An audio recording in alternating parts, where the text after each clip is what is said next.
I dread sunrise, because then I gotta get out of bed. Watch it, Alan, I'm shooting.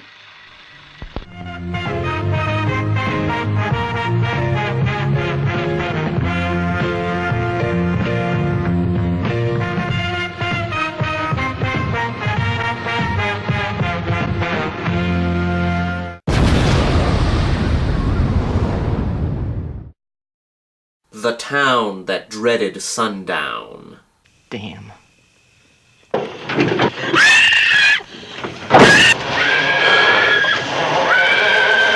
The Town That Dreaded Sundown is a true crime horror movie based on the murders that took place in Texararkana, Arkansas during 1946. These were known as the Moonlight murders. 5 people murdered, 3 people injured by a man who was named the Phantom Killer and to this day has never been caught. Of course, by now the guy's probably dead, but you get the idea.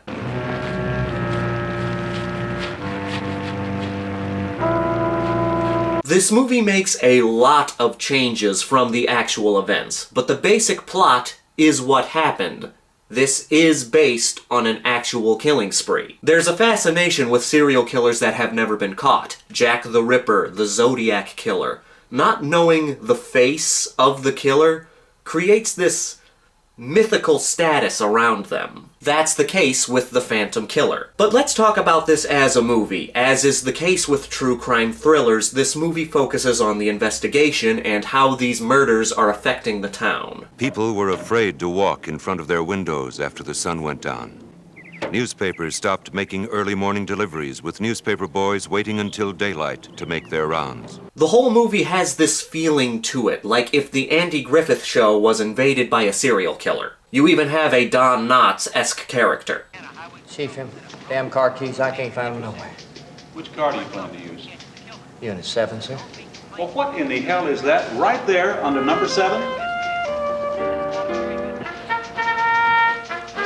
Thanks, Chief. I was gonna check there next. Gotta nip it in the bud! I bet you anything, half the audience is Googling what the hell I'm talking about. Now, I don't mean that comparison in a negative way. It gives the movie a charm. But if you're looking for a more serious, true-to-life movie about the Moonlight murders, this isn't the one. The killer has a design that I like in a horror movie. Simple and effective. It's just a guy with a sack over his head.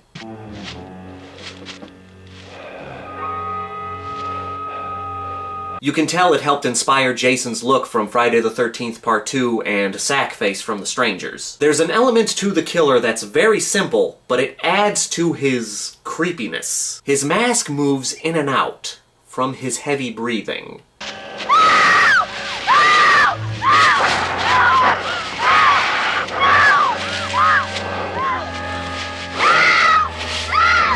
And it's not breathing from exhaustion, it's breathing from excitement, showing that he's getting a thrill out of this. The kills aren't the bloodiest or even the most flashy. They're handled in a more realistic way, which makes sense because they're based on actual murders. They work even without blood spraying all over the place.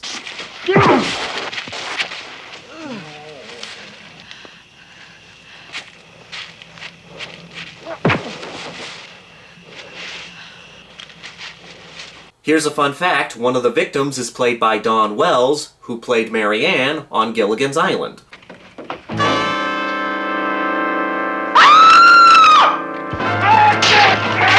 The attacks, both in the movie and in real life, took place on lovers' lanes, those areas where teenagers would park their cars and fog up the windows. It wouldn't surprise me if the actual murders helped inspire a lot of these lovers' lane urban legends like the Hook Man or Skinned Tom. Of course, the killer also went after people in their own homes.